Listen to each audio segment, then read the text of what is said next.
So, over time, the PS2 comes out, and thankfully enough, for whatever reason, Music Generator did well enough that they decided to make a sequel for PlayStation 2 that was bigger and better, and in some ways, a little weirder. You'll see. Let's fire it up. Actually, it's going to be a few minutes. I'm sorry. All right, so you're about to see one of my favorite things ever. I'm very excited to share it with all of you. Here we go.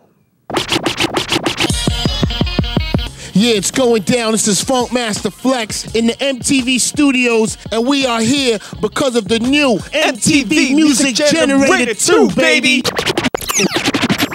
So you want to be a player, right? A producer, MC, DJ, singer, sound editor, or even a music video director? The Music Generator 2 is all you need. Don't front. Your beats will be as professional as they get. This is how it's going down. Hip-hop, rock, techno, trance, breakbeat, R&B, and more. It doesn't end there. Jam live with up to 8 cats from your crew. Or you can even make your own animated video. The graphics are blazing. It's the MTV Music Generator 2. Get in there and get your hustle on, baby. As you can see, the interface is slightly different on MTV Music Generator 2. They have now given you this mouse that you have to control with the joystick, which is a little weird, but it works. Let's just load up something and see what happens. Memory card slot 1. And we got some stuff. So what do we got here? Big fat titties. Let's click it. Oh, fuck. Big Fat Titties was a song, obviously, from my high school days. This was probably one of our better ones. We filmed a little music video for it. Our rap group in high school was called the Orgy Boys. I've talked about it before on the podcast and on other various things. Maybe if I'm feeling frisky, I'm going to put in a clip of that music video right here. Cause I'm pretty fucking fly. Big fat titties. What a smack. Big fat titties. On my lap. Big fat titties. Sick attack. Big fat titties. We coming back, bitch. Show me the peg, bitch. It better not stay. That's all you need to see of that. So let's play a track. The first thing you'll notice, it scrolls down. It's not a left to right, which is a little strange, but it works.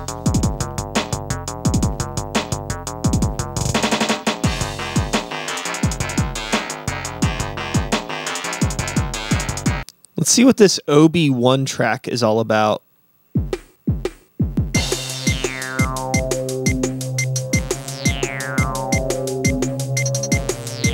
The sound quality is pretty much about the same as Music Generator 1. It might be a little sharper, a little clearer. Yes. What do we got here?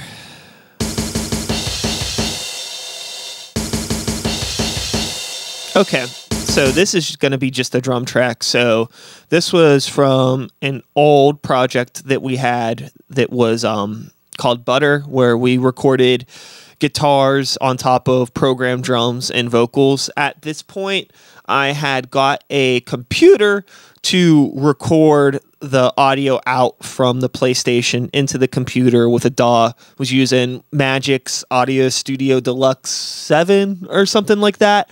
God, I don't even know how we were recording the guitar. I think we may have had a cheap amp that kind of had a line out. Either that or we were just like putting like a really shitty microphone next to the amp and recording it that way.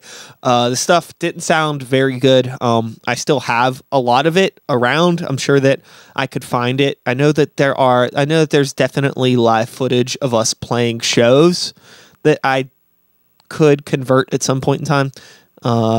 Anyway, let's just load something else.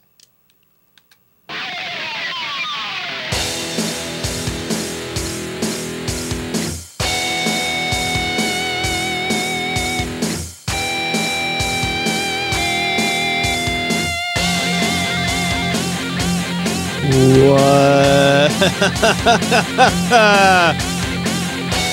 Okay, well that's fucking weird. But yeah, I think that again, this is probably a good opportunity to let you know that there was a lot of some different stuff that you could do in Music Generator 2. Obviously, the basic idea was pretty much the same. You could still go into all of these little blocks, go into your riff editor, and you have your piano roll that is still... You just pick your samples and you could put them on the piano roll, and then you can create your loops that way. Let's see what was going on with some of these guitar things that were happening in here. I'm pretty sure that these were probably just like pre-made loops that were in the program that I was fucking around with.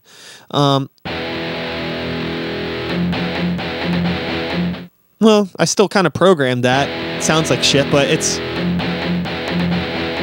I sequenced it, so... It wasn't a pre-made loop. That's cool. I tried a little bit. I'm curious about that. I got to go to the full frame real quick because I can't see it with me in the way. Let's see. Where was that at?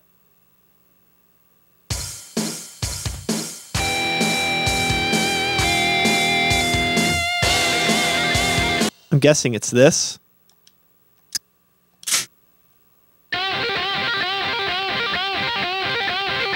Yeah, it's just a little pre-made loop thing that was in there. All right, so the cool thing about Music Generator, if I haven't already said it, was that it was just like the perfect introductory tool.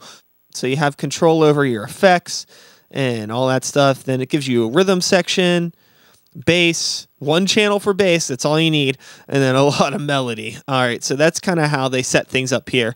On this one, you have your video palette here, which was if you wanted to make a music video, you can. It's very much just like Windows media player sort of stuff. If you want to go into this, we can, I guess. All right, so you can kind of see, let's get me back up in here. All right, so I like how they're called video riffs. I find that really fucking funny. If I'm being completely honest with you, I never used this probably even once. I don't think I gave any sort of a shit about this. So I guess you could go in and you can do, what? Honestly, right now, I still don't give a shit. This sucks. Nothing good is going to come of this. Let's just get the fuck out of here. The thing with MTV Music Generator 2, when it came out, not too long after me getting this, I finally got my first desktop computer and recording software, and I'm starting to learn more about music production, and then I learned about the Korg Electrobes, which, you know, at the time I was like, oh, this is the only beat machine that exists. I eventually learned there was others, of course, but, you know, sitting down with a Korg ES1 for the first time, I realized, you know, oh, like I understand how step sequencing works. I understand how picking different samples work, and I like was able to take everything that I had learned from Music Generator 1 and 2 and apply it to an actual piece of hardware. So the reason why I'm bringing all this up is because I honestly don't think I spent as much time in Music Generator 2 as I did Music Generator 1. I knew that I wanted to do music seriously, and learning how you do music seriously, I just started, you know, getting the actual gear to do it and moving on from the PlayStation. I learned so fucking much from this, and like I'm getting a lot of fun just sort of like nostalgia berries being in here again and checking out some of this stuff. Hot and Sweaty. I know Hot and Sweaty was a track, and it might be a good example of how cheesy you could get in this program using a lot of the vocal loops and pre-made samples and stuff.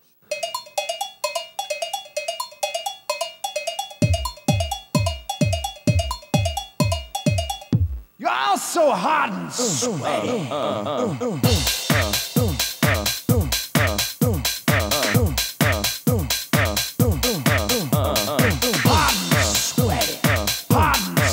Why would they put that vocal loop in there?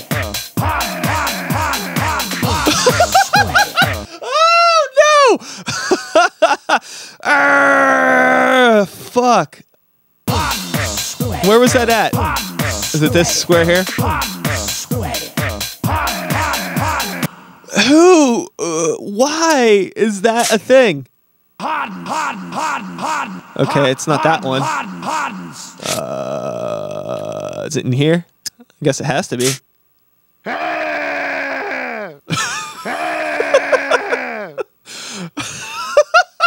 All right. Well, they did it. I used it.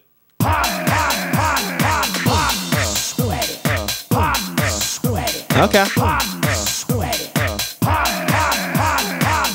You're all so hot and sweaty.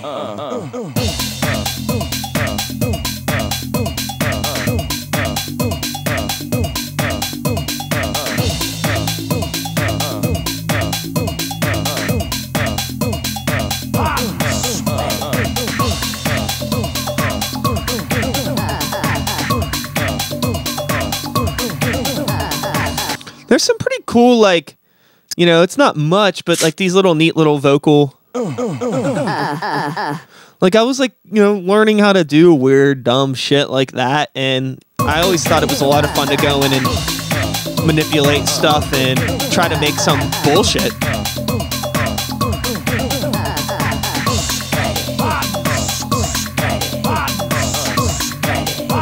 Hot and Sweaty's kind of a bop. Sweaty. I remember it. Sweaty.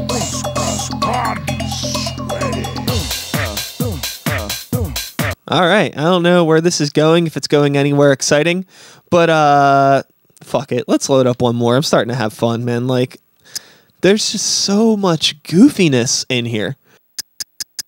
This interface sucks. I think another thing, too, that maybe deterred me from digging too deep into Music Generator 2 is like even now using it, I hate this interface compared to Music Generator 1. I feel like this is a lot harder to use. Maybe in some way it helped, you know, push me out of my comfort zone and get into using actual gear because I just really loved making music, but I was like sick of the way that this program worked.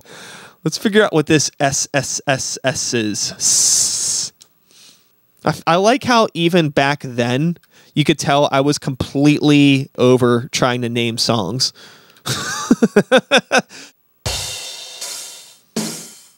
No, it looks like this is just drums, so there's nothing exciting there. Rap 1.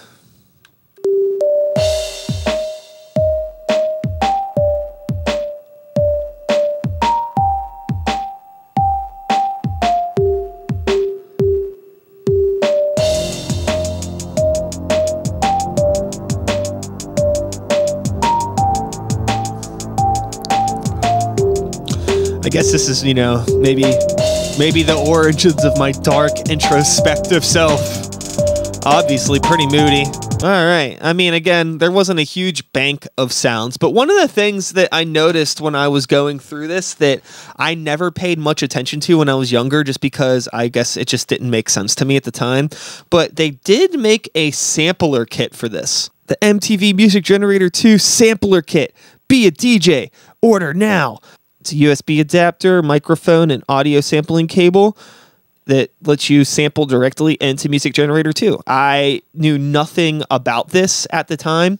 You know, I didn't fucking understand what any of that meant at the time. But, you know, now, looking at it all these years later, I'm kind of like, yo, I think we need to find one of those sampler kits. What do you think?